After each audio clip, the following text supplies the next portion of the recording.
দিন তোমার ভালো কাটুক প্যান্থার। আরে দাঁড়াও দাঁড়াও দাঁড়াও, কোথায় যাচ্ছ তুমি? আমাকে একটা ইউটিউব ভিডিওর শুট করতে হবে। এই ইউটিউবটা আবার কে? আর শুট করবার কি দরকার যেখানে আমরা মুখোমুখি চ্যালেঞ্জ করতে পারি? যদি আমি কিছু না বলি তাহলে আমার ব্র্যান্ড নিউ শো সম্পর্কে সবাই জানবে কি করে? দেখো বন্ধু, আমরা যদি ভবিষ্যতে বড় সেলিব্রিটি হয়ে যাই তাহলে আমার পরিচিতি যেন হয় প্যান্থারের নতুন ম্যানেজার হিসেবে, আর এখানকার নতুন হেড হিসেবে আমাদের কিছু শর্ত আছে। প্রথমত, আমাদের নিজস্ব একটা ইউটিউব চ্যানেল চাই। ঠিক আছে, আমি ওটা দেখছি। যদি আমি ওটার নাম দিই বিস্ট অ্যানিমেশনস, বিস্ট ল্যাব শোর জন্য ব্র্যান্ড নিউ চ্যানেল। দারুণ। এছাড়া প্যান্থার আর আমাকে যেন প্রতিটা শুটে মেকআপ দেওয়া হয়। ঠিক আছে, ভালো, চলে এসো।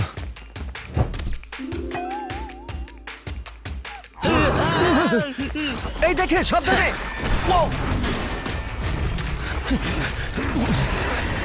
জিমি, আমরা এটা সামলে নিচ্ছি। আমি আমার লোকদের দিয়ে তোমার লোকদের ডাকছি। হ্যাঁ, ঠিক আছে। ও মাই গড, নিজের খেয়াল রেখো। ঠিক আছে, যাই।